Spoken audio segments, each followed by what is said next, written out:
Here's something that nobody tells leaders. December isn't slow because you failed. No, December is slow because the season has changed. However, this is when a lot of leaders begin to panic. And they panic because they go, this is a warning sign of something bad. And so we need to ramp it up. We need to create momentum. We need to put pedal to the metal. We need to work harder than we ever have before. However, in the seasons that are slow, when the leader panics, this is when, well, a lot of the biggest damage occurs. I'm Tom Goodlett, and I help leaders navigate pressure, growth, and uncertainty every day. And something we know about leadership is that great leaders know when to act, but they also know when not to. And so instead of going into a panic, let me give you a framework that you can use when the season is slow.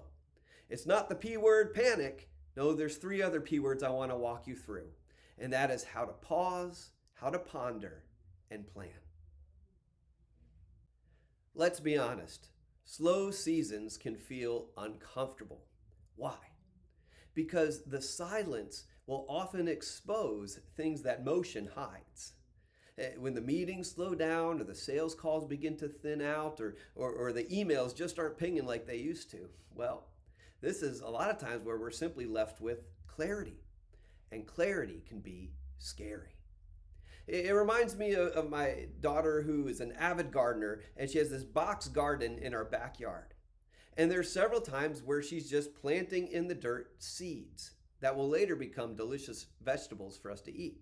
But there's always that season where it just looks like dirt and it just looks like nothing's happening. However, below the surface, this is where the roots are forming. This is where the base of the plant is establishing itself so that what she has planted can later be extremely fruitful and we can all enjoy it.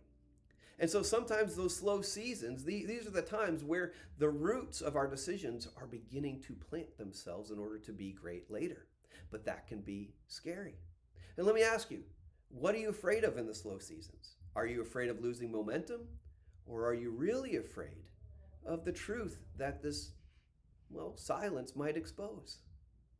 Now, before we panic, let's instead take this opportunity to pause.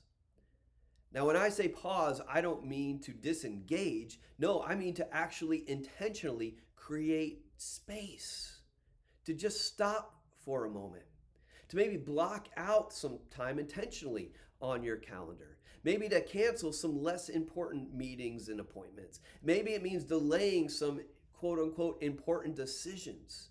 This isn't being lazy. This is actually setting yourself up for discernment. Sometimes the most productive thing you can do is to decide to do nothing.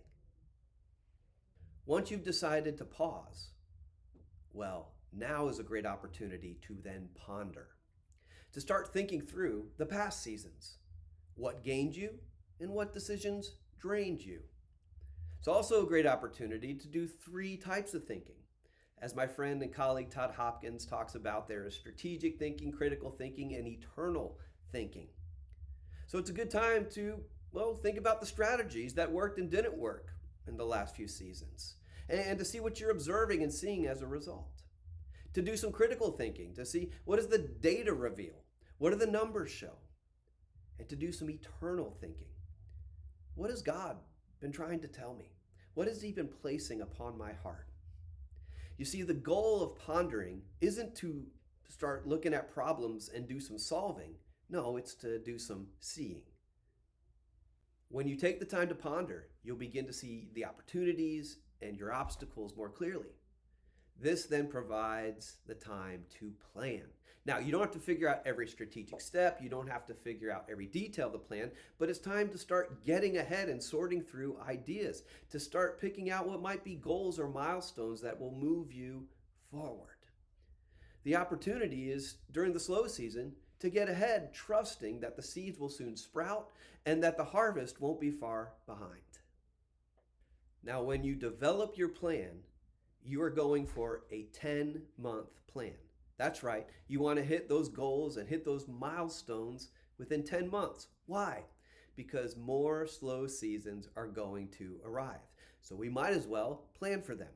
That's right. If we do this, we know that when the slow season shows up, we don't want to panic. Instead, we want to pause, ponder, and plan. And if we do this, then these slow seasons won't seem like a problem, but rather a gift.